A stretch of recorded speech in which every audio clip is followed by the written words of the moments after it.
Halo para pendengar, dimanapun kalian berada. Balik lagi channel Christopher. Oke, dalam video kali ini gue akan kembali membahas tentang light novel Mobuseka volume 11. Dalam part sebelumnya, kita sudah mengetahui kalau Leon itu berhasil membujuk Melin agar mempercayakan perang ini kepada dirinya. Karena memang, Leon itu yakin bisa menangani perang kali ini dengan damai dan tidak melakukan hal yang mencolok untuk menarik perhatian dari Kekaisaran Veldonova. Mendengarkan hal itu, awalnya Melin masih nggak percaya dengan Leon. Karena memang perkataan dari Leon itu terlalu idealis. Dia menganggap kalau perkataan Leon itu tidak mungkin diwujudkan dengan sempurna. Dan dia juga mengira kalau rencananya itu lebih baik, di mana ia akan mengorbankan seluruh bangsawan perbatasan sebagai syarat untuk menghancurkan Rachel demi dendamnya. Tapi berkat usaha dan bujukan maut dari babang kita Leon, akhirnya Melin pun menyetujui untuk mempercayakan perang ini kepada Leon saja. Dalam part kali ini, panel cerita pun dibuka di sebuah ruangan tamu keluarga Fraser. Saat itu, Leon, Mary, Erika, dan Luxon sedang berkumpul untuk membicarakan tentang perang ini. Di sini, Erika pun langsung mengajukan pertanyaan, gimana caranya Leon itu bisa membujuk Melin agar menyerahkan perang ini kepada dirinya. Padahal sewaktu beberapa hari yang lalu, Erika, Julius, dan Angie itu sempat mencoba membicarakan perihal perang kali ini kepada Melin. Tapi mereka bertiga sama sekali nggak bisa mengubah pikiran kolot Melin yang ingin terus membalas dendam dan menghancurkan Rachel. Dan sekarang ini hanya dengan berbicara dengan Leon saja, Melin itu bisa berubah pikiran. Mendengarkan hal itu, Leon pun menjawab dengan santai kalau dia hanya membujuknya seperti biasa aja. Tidak ada hal lain yang ia lakukan selain meminta kepada Melin.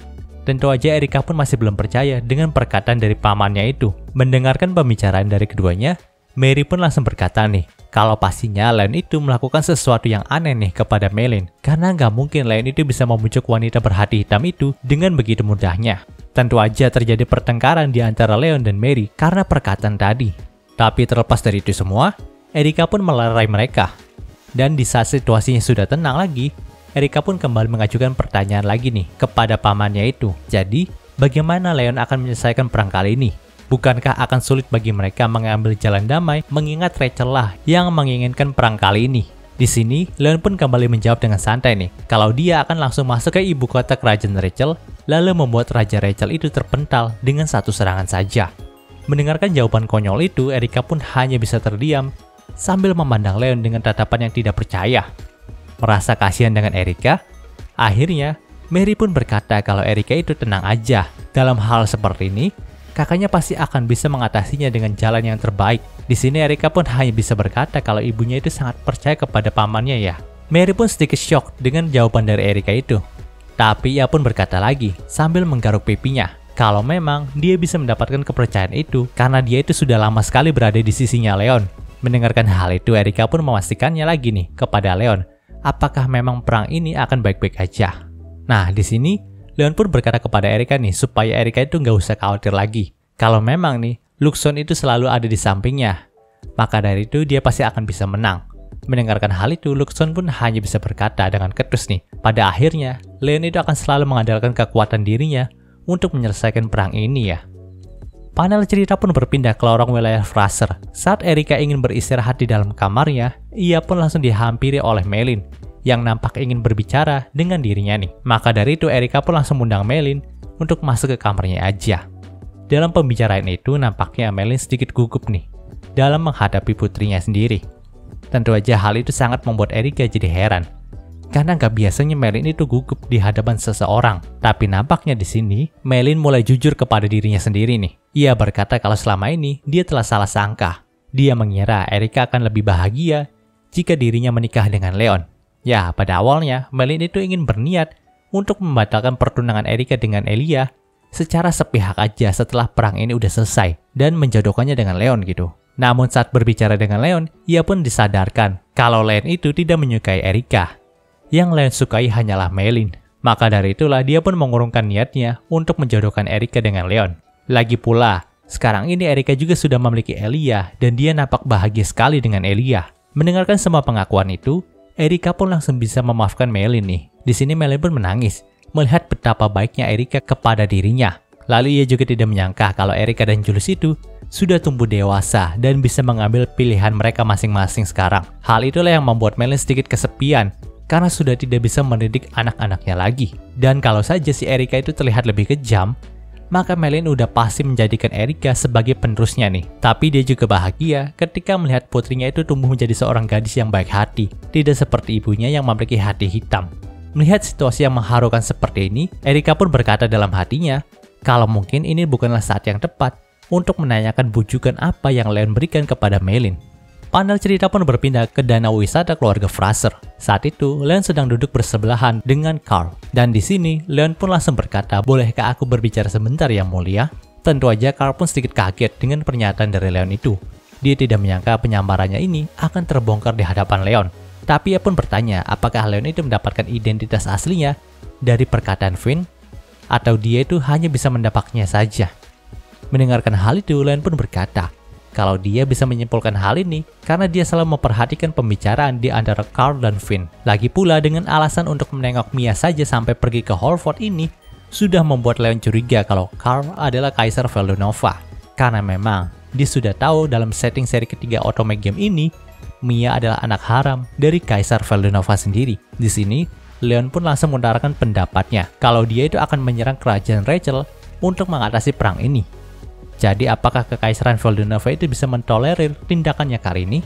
Mendengarkan hal itu, Carl pun sedikit menghela nafasnya dan berkata, kalau dia tidak bisa diam aja ketika melihat orang yang menggunakan kekuatannya secara semena-mena seperti Leon. Ya walaupun dia juga tahu kalau Leon punya alasan tersendiri ketika melakukan hal ini. Tapi jika Carl diam, maka pastinya rakyat Veldonova juga dan para petinggi kekaisaran itu nggak akan tinggal diam aja karena tindakan Leon yang menghancurkan Rachel ini. Di sini Leon pun berkata, kalau dia tidak berniat menghancurkan kerajaan Rachel hingga rata dengan tanah, tapi dia hanya akan mengacaukannya saja dan akan tetap membuat kerajaan itu berdiri.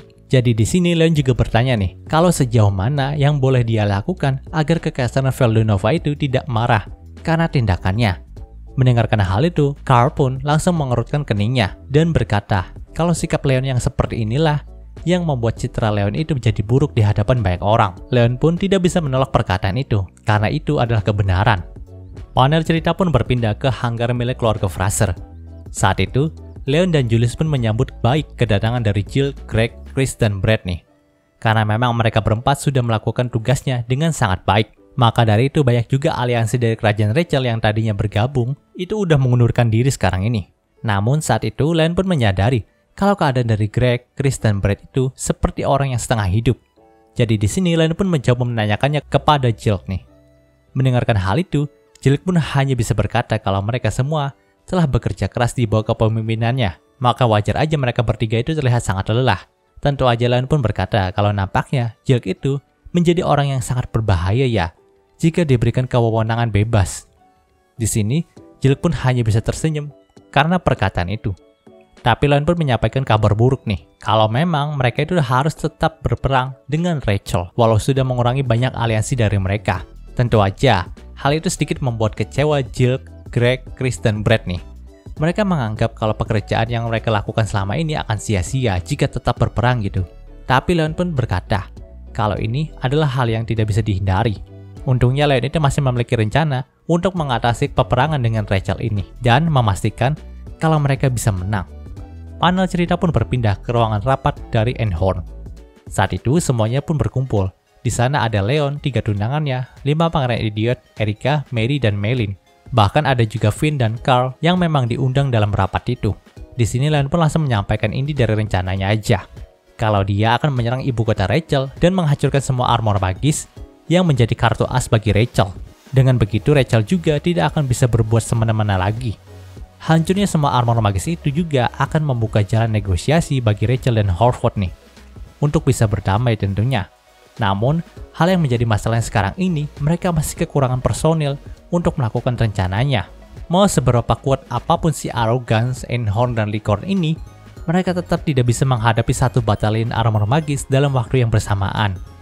Mendengarkan hal itu, Carl pun mengangkat tangannya dan berkata kalau dia dan Finn akan ikut serta dengan mereka untuk menjalankan rencana ini. Tentu aja, Finn pun langsung kaget nih dengan hal itu. Dia tidak menyangka kalau Carl sendirilah yang akan memintanya untuk ikut serta dan membela Holford. Nah, Saat mendengar Carl dan Finn itu ikut serta dalam pertempuran kali ini, membuat Malin menyadari sesuatu tentang Carl nih. Tapi dia tidak ingin membahasnya sekarang. Dia hanya berkata kalau dia akan membantu Carl untuk melakukan negosiasi dengan Raja Rachel setelah rencana mereka menghancurkan armor magis itu telah selesai. Mendengarkan semua itu, Luxon pun langsung menyimpulkan kalau semua kondisi untuk kesuksesan rencana ini sudah terpenuhi. Maka dari itu, dia sangat yakin rencana mereka ini akan berjalan mulus setidaknya 80%. Panel cerita pun berpindah ke lorong keluarga Fraser. Saat itu, Ivan sedang buru-buru mengejar Malin untuk meminta penjelasan mengenai rencana mereka. Ya, pada awalnya Malin itu ingin mengorbankan kerusakan pada kerajaan Holford asalkan mereka itu bisa menghancurkan Rachel. Tapi, semua itu berubah ketika Malin dibujuk sama Leon. Dan di sini Ivan pun berusaha untuk membujuk Malin kembali agar bisa menjalankan rencana mereka yang sebelumnya. Nah, gregetnya nih, Malin itu memberikan jawaban yang cukup membuat Ivan shock nih. Dia berkata, kalau sekalinya dia sudah tersipu sama Leon, maka disitulah langkahnya untuk menjalankan rencana yang kemarin itu telah selesai. Lagi pula Leon juga sudah berkata akan menyingkirkan semua armor magis yang menjadi kartu as bagi Rachel. Nah, hal itu udah cukup untuk memberikan penderitaan bagi kerajaan yang sudah mengacaukan tanah air mereka. Di sini kekecewaan pun nampak pada wajah Ivan, tapi dia tidak bisa berbuat apa-apa selain mengiyakannya. Panel cerita pun berpindah ke Carter Finn. Sebelum dia pergi ke medan perang, Finn pun mengunjungi kamar Mia untuk berpamitan terlebih dahulu. Dia juga ditemani oleh Carl dan Brave yang berada di belakangnya. Sebenarnya Carl itu masih marah sama Finn, karena memang fakta kalau Finn itu membuat Mia menangis masih lekat di pikirannya. Tapi saat Carl itu mengetahui kalau pertengkaran di antara keduanya itu terjadi karena Mia menyampaikan perasaannya kepada Finn, tapi Finn itu menolaknya, Carl pun jadi sedikit tenang nih dan iba kepada Finn. Pasalnya, dia tahu betapa beratnya posisi Finn yang memang menganggap Mia sebagai seorang adiknya. Tapi dia juga malah turut senang ketika dia tahu Mia dan Finn itu tidak berpacaran. Kalau hal itu sampai terjadi, Carl bisa saja dibuat jantungan. Saat itu, pintu kamar Mia pun tertutup dengan rapat, tapi Finn tidak memaksanya untuk keluar dari kamar. Finn hanya berkata kalau sebentar lagi, dia akan membantu Leon dan yang lainnya untuk pergi perang di Rachel, dan Mia akan tetap tinggal di sini bersama dengan putri Erika. Maka dari itu, dia ingin Mia itu bisa baik-baik aja di sini. Finn juga dengar kalau pemeriksaan tubuh Mia akan berlangsung ketika Lycorn itu udah kembali dari perang. Maka Finn hanya berpesan agar Mia bisa mempersiapkan diri untuk pemeriksaan nanti. Setelah mendengarkan hal itu, Finn pun hendak langsung pergi dari sana. Tapi, ia pun mendengar suara langkah kaki Mia yang menuju pintu kamarnya. Di sini Mia juga berkata, apakah Finn itu akan kembali dengan selamat ke tempat Mia berada? Apakah Finn itu tidak membenci Mia atas perbuatannya ini? Mendengarkan hal itu, Finn pun menghela nafasnya dan berkata dengan lembut kalau dia pasti akan kembali kepada Mia dengan selamat. Lagi pula, Mia tetaplah orang yang paling disayangi oleh Finn dalam dunia ini. Setelah mendengarkan kata-kata tulis itu, Mia pun langsung keluar dari kamarnya, lalu memeluk Finn dengan sangat erat. Tentu aja Carl pun nampak nggak terima dengan hal itu, lalu hendak berbicara kepada Finn nih. Tapi Brad pun berhasil menutup mulut Carl agar diam sejenak. Di sini, Finn pun meminta maaf kepada Mia karena sudah mendesaknya sampai ke titik di mana Mia itu harus ditolak sama Finn. Namun Mia pun menjawab kalau Finn itu gak perlu menyukainya, asalkan Finn itu bisa kembali dengan selamat kepada Mia. Hal itu udah sangat cukup untuk membuat Mia bahagia. Di sini Finn pun mengiyakannya, dan ia juga berkata kalau dia akan menjawab perasaan dari Mia jika waktunya memang sudah tiba. Jadi maukah Mia itu menunggu Finn hingga waktunya itu datang? Mendengarkan hal itu, Mia pun mengiyakannya sambil menangis. Dan cerita di part ini pun berakhir.